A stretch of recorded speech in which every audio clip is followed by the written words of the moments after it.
اچھا sir, under the helm of Quaid Azam as the first governor general, تو under the helm of Quaid Azam as the first governor general Pakistan کی جو پہلی government تھی اس کی کچھ ڈسٹنکٹ کریکٹرسٹکس آپ مطلب کچھ ڈسٹنکٹ پالیسیز کے بارے میں بتا سکتے ہیں؟ قائد اعظم کے ساتھ اس وقت لیاقت علی خان, عبدالرب نشتر, فیروز خانوں, یہ بڑے سنسیئر لوگ تھے. ممتاز دولتانہ اور ممدوٹ یہ دونوں پنجاب کے تھے. ان دونوں میں آپس میں بہت چپکش تھی. وہ ایک دوسرے کو لیٹ ڈاؤن کرنے کا کوئی موقع نہیں چھوڑتے تھے. اسی لیے کبھی وہ دولتانہ اپر ہینڈ ان کا ہو جاتا تھا, کبھی ممدوٹ فیملی کا اپر ہینڈ ہو جاتا تھا. لیکن اس کے باوجود کام ٹھیک ٹھاک ہی چلتے تھے کیونکہ لوگ سنسیئر تھے. اور اس کے پہلے بیچارے قائد اعظم جلدی چلے گئے, اس کے بعد لیاقت علی خان چلے گیا, اس کے بعد پھر تو جو کام شروع ہوا ہماری, وہ کیا بیوروکریسی کہہ لیں یا سیاستدان کہہ لیں, دیور آل الائک.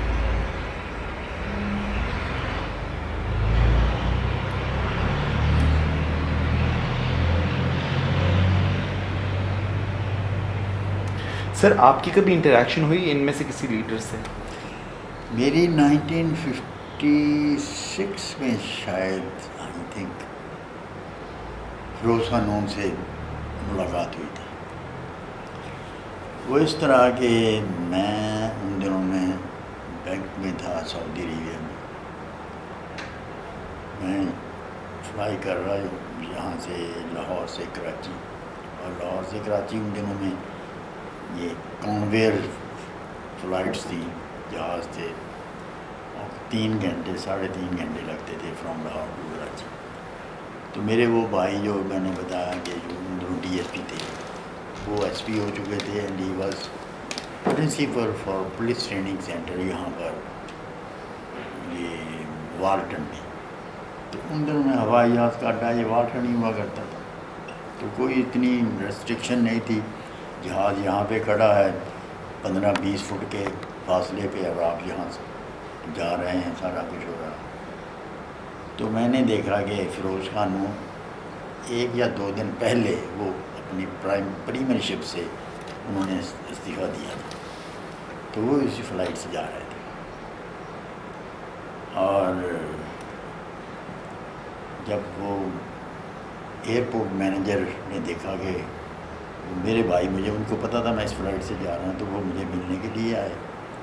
تو ان کو جب ایئرپورٹ مینیجر نے دیکھا تو وہ بھی آ گئے. تو وہ پھر ہم تینوں ایک طرف باتیں کر رہے تھے, اتنی دیر میں آئے, سارے پیسنجر جا رہے تھے. تو مجھے کہنے لگا وہ جو ایئرپورٹ مینیجر ہے, سر ابھی آپ چلے جائیں کیونکہ اب ہم نے سیڑھی اتارنی ہے. میں نے کہا بھائی آپ مجھے پہلے کہہ دیتے. تو کہنے کہ نہیں جی آپ چونکہ باتیں کر رہے تھے, اب سب پیسنجر آ چکے ہیں, so please you also go on board. میں نے کہا ٹھیک ہے جی, میں پھر چڑھ گیا. اب ہماری کچھ نیچر ہے کہ ہم اپنے جو لیڈرز ہوتے ہیں ان کو بڑا ریسپیکٹ دیتے ہیں, تو وہ اکیلے بیٹھے ہوئے تھے, ان کے ساتھ کوئی نہیں بیٹھا.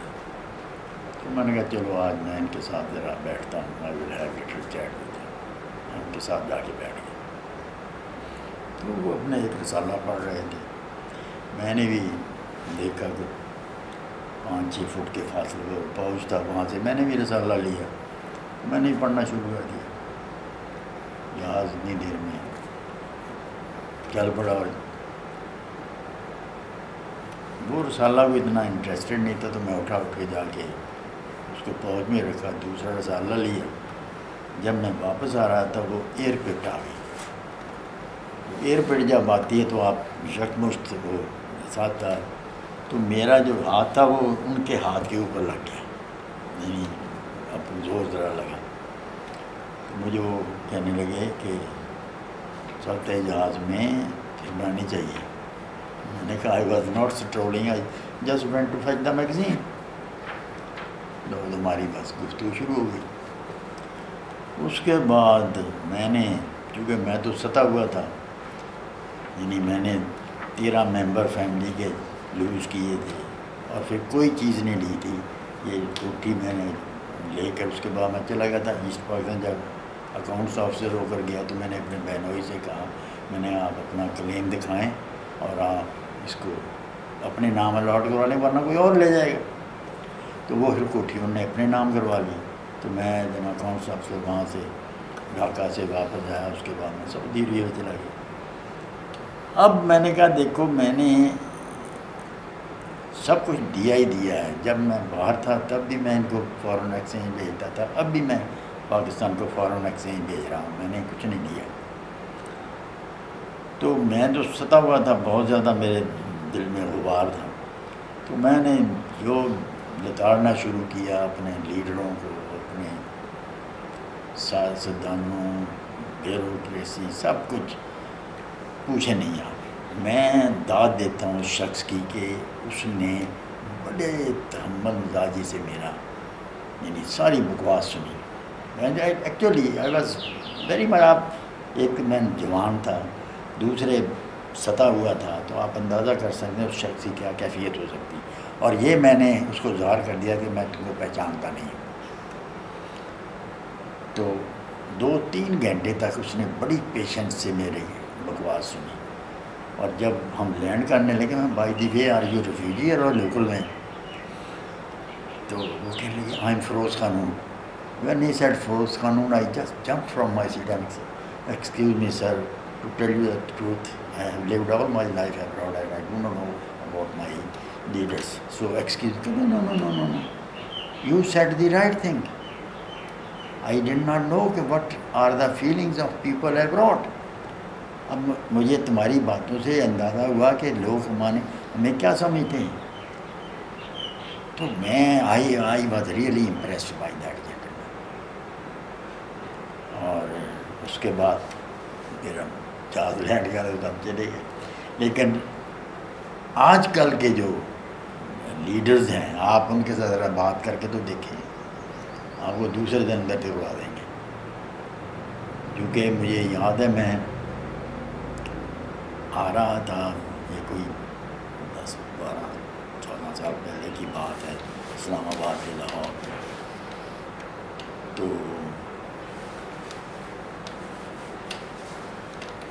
جہاز میں بیٹھے ہوئے کہتے ہیں جی بس کوئی وی آئی پی آ رہے ہیں، اور اپنا جہاز میں لوگ بیچارے آدھا گھنٹے سے بیٹھے ہوئے انتظار کر رہے ہیں، اور اے سی میں اتنا خاص کام نہیں کر رہا. اتنی دیر میں دیکھا کہ منظور بھٹو آئے. وہ آئے تو آپ نے دیکھا ہوگا نہر کے کنارے ایک بورڈ لگا ہوا تھا کسی شخص کا، سم باڈی فلائج، میجر ڈونائز تھے. وہ بھی میرے خیال ہے وہی تھے شاید ہی. وہ کہنے لگے کہ یہ ہمارے وی آئی پیز ہیں، اور ہم جو ہیں ہم تو عام آدمی ہیں نا. تو بس انہوں نے 2-4 ایسی باتیں کہیں، تو جس وقت لاہور ایئرپورٹ پہ آئے تو جناب پولیس کھڑی تھی اس کو گرفتار کرنے کے لیے. یہ ہے فرق ان لیڈروں کا اور ان لیڈروں کا. سو وہ لوگ جو تھے پرانے قائد اعظم کے وقت کے، وہ واقعی لیڈر تھے. ان میں بردباری تھی، سب کچھ تھا. لیکن اب ہمارے لیڈروں میں کوئی چیز ایسی نہیں ہے. تو سب کے سب کرپٹ ہیں، ٹو بی ویری فرینک. اللہ ہی رحم کرے بس.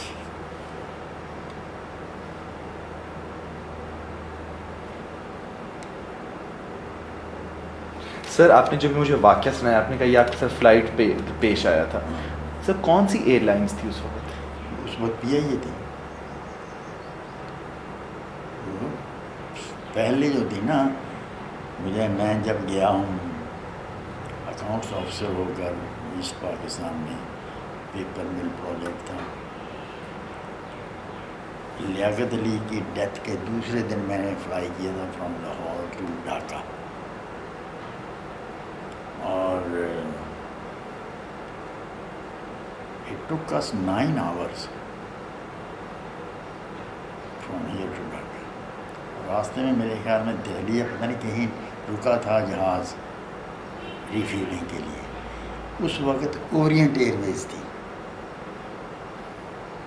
اورینٹ ایئر ویز نے یہ جہاز جو لیے تھے یہ ایکچولی ورلڈ وار 2 میں سامان ڈھوتے تھے.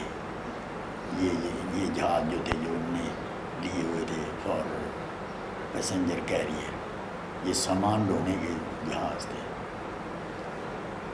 اس کے بعد پھر اورینٹ ایئر کے بعد یہ اور سب انٹرنیشنل ایئر بن گئے تھے. سر تو جب لیاقت علی خان کی اساسینیشن ہوئی تھی تو آپ اس وقت لاہور میں تھے؟ اس وقت میں کراچی میں تھا. اس وقت میں کراچی میں تھا اور اسی دن میں میرے خیال میں آ گیا ہوں, کیونکہ میرا انٹرویو ہوا تھا وہاں پر کراچی میں, کیونکہ اکاؤنٹس آفیسر کی انہوں نے ایڈورٹیزمنٹ کی تھی. تو ہم جب 5-6 لڑکے گئے تھے تو آئی واز سلیکٹڈ دے. تو انہوں نے میں نے کہا میں I will not fly from Karachi because my home is Lahore, so I will fly from Lahore. ٹھیک ہے. تو میں کراچی سے لاہور آیا تھا. لاہور سے ان کی ڈیتھ کے دوسرے دن میں یہاں سے فلائی کیا تھا لاہور سے. سر جب ان کی ڈیتھ ہوئی تو کیسا سما تھا کراچی میں اس وقت؟ جب یہ تو بڑا مجھے تو کوئی چیز نظر نہیں آئی, کسی نے کوئی شور وور نہیں ڈالا, کام اینڈ کوائٹی تھے. اور یہاں بھی آئے ہیں تو بس کام اینڈ کوائٹی تھے لوگ. اور دوسرے دن میں چلا گیا تھا وہاں پر, اور اس وقت وہاں جس وقت میں پہنچا ہوں تو وہاں پر ہڑتال تھی. کوئی مزدور بس ملے ہمیں, سائیکل رکشہ تھی ان دن میں وہاں پر, یا کیا کہتے ہیں اسے, ڈھاکہ میں. لیکن وہ مزدور ہی ہمیں ملے جو ہمیں ہوٹل میں لے کے گئے تھے, ہمارا سامان گیا, کیونکہ ٹوٹلی ہڑتال تھی second day of his death. Sir how was Liaquat Ali Khan perceived as a leader? I think he was a perfect leader. اس نے اپنے وقت میں جو کچھ بھی کیا وہ تقریباً سب ٹھیک ہی تھا. آپ اس شخص کا اندازہ کر لیں کہ جس کی بنیان پھٹی ہوئی تھی اندر سے, کیا حالانکہ وہ ان کی پوری ریاست تھی وہاں پر انڈیا میں, واز ویری رچ پرسن. لیکن یہ ہے کہ دراصل ان لوگوں میں قوم اور ملک کی خدمت کا جذبہ تھا جو کہ آج ہمارے موجودہ لیڈروں میں نہیں ہے. یہی فرق ہے.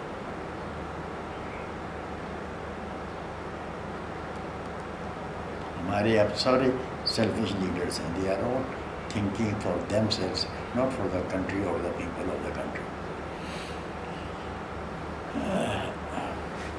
سر تو پھر آپ ایسٹ پاکستان ڈھاکہ پہنچ گئے؟ ہاں ڈھاکہ پہنچ گیا. تو ڈھاکہ سے میں چٹا میری جاب جو تھی وہ تو چندراگوڑا میں تھی, پیپر مل وہاں بن رہی تھی. تو وہ سیمی گورنمنٹ پروجیکٹ تھا. تو یہ ایک انگلش فرم تھی ہلز کنسٹرکشن, جنہوں نے مجھے کیا تھا. وہ سارے انگریز تھے اور وہ بھی ایک سال رہے ان کے ساتھ, چونکہ وہ بھی ان کے ساتھ ہمارے ایز یوزل وہ جو وہاں پر وہ پہاڑیاں وغیرہ کاٹتے تھے, اس کو ایکسکیویشن ہوتی تھی نا, جو کہ بلڈنگ بنانی تھی چندراگوڑا میں, تو وہ بڑا ڈفرینس تھا. تو وہ بھی مانگتے تھے وہ انجینئرز وغیرہ رشوت وغیرہ. تو یہ انگریز تو آپ کو پتہ ہے کہ ان چیزوں پہ نہیں آتے. تو پھر فائنلی ایک سال میں کاٹا, اس کے بعد یہ we are not going to continue, آپ کسی اور کنٹریکٹر کو لے رہے ہیں. تو پھر وہ ایک سال کے بعد میں بھی وہاں سے نوکری چھوڑ کے تو آ گیا تھا.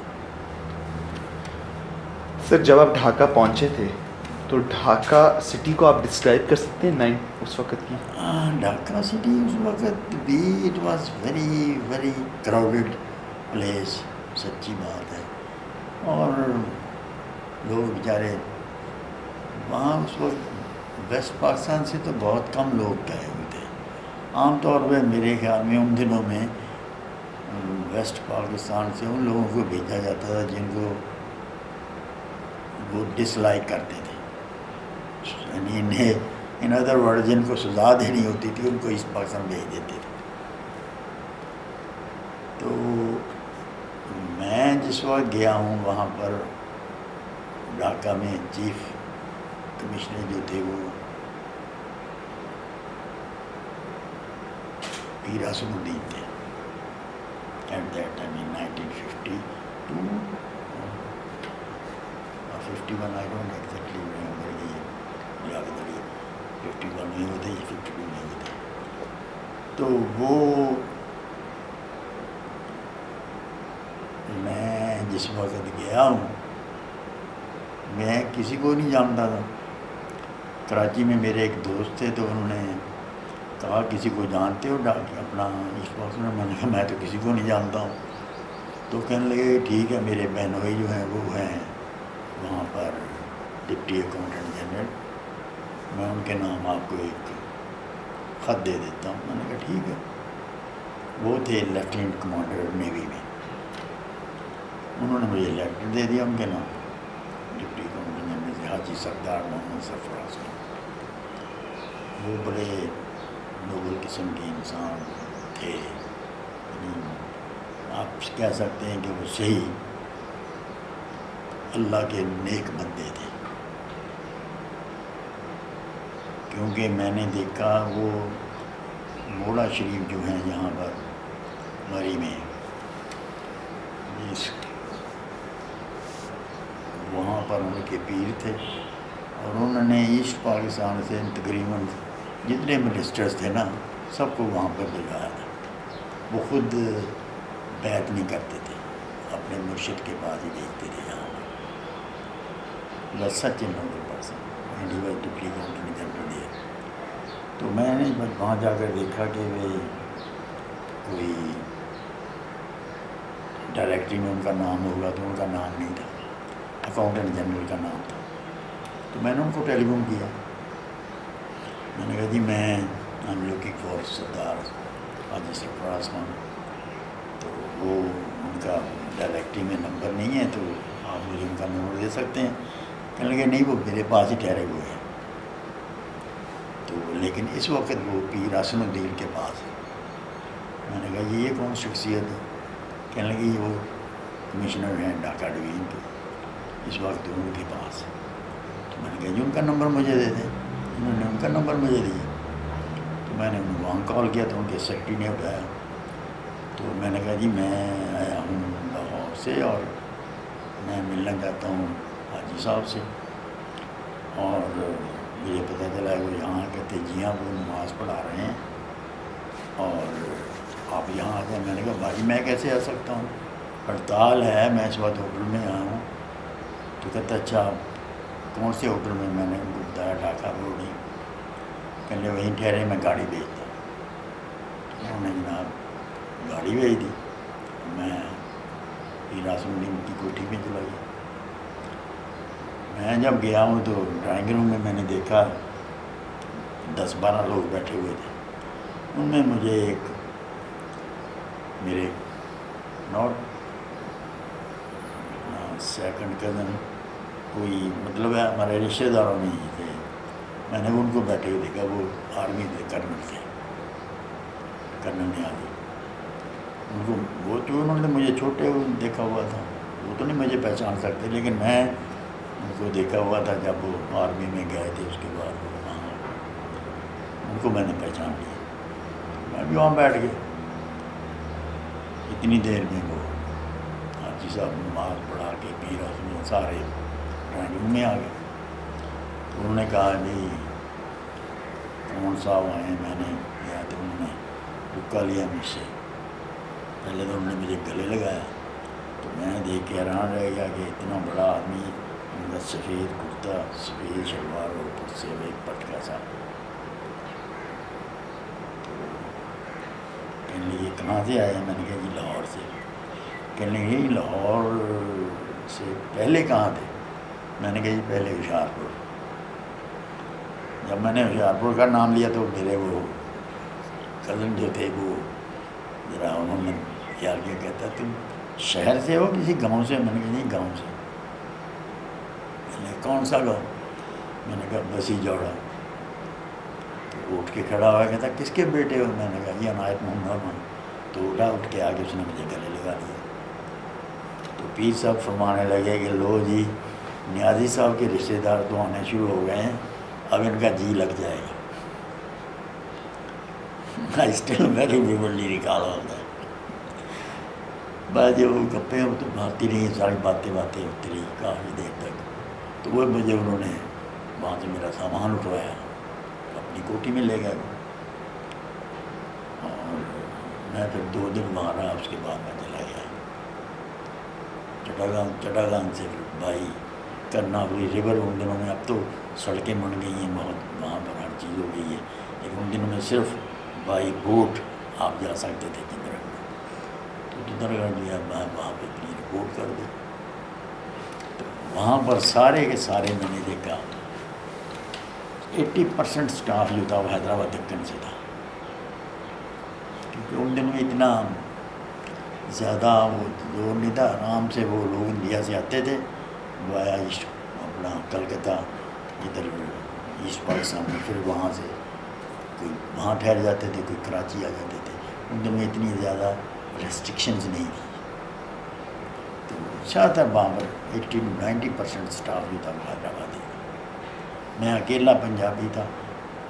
60-70 ڈمپر تھے پٹھان پشاور سے, کیونکہ انہوں نے اب تو بہت کچھ ہو گیا نا, پتھر توڑنے کے لیے ذرا اٹھ پر وہ بیچارے فزیکلی پتھر توڑا کرتے تھے. تو اس کے لیے انہوں نے 60-70 وہاں سے پشاور سے پٹھان منگوائے تھے. باقی سارا staff, I was the only Punjabi, sub staff Hyderabad تک کرتا.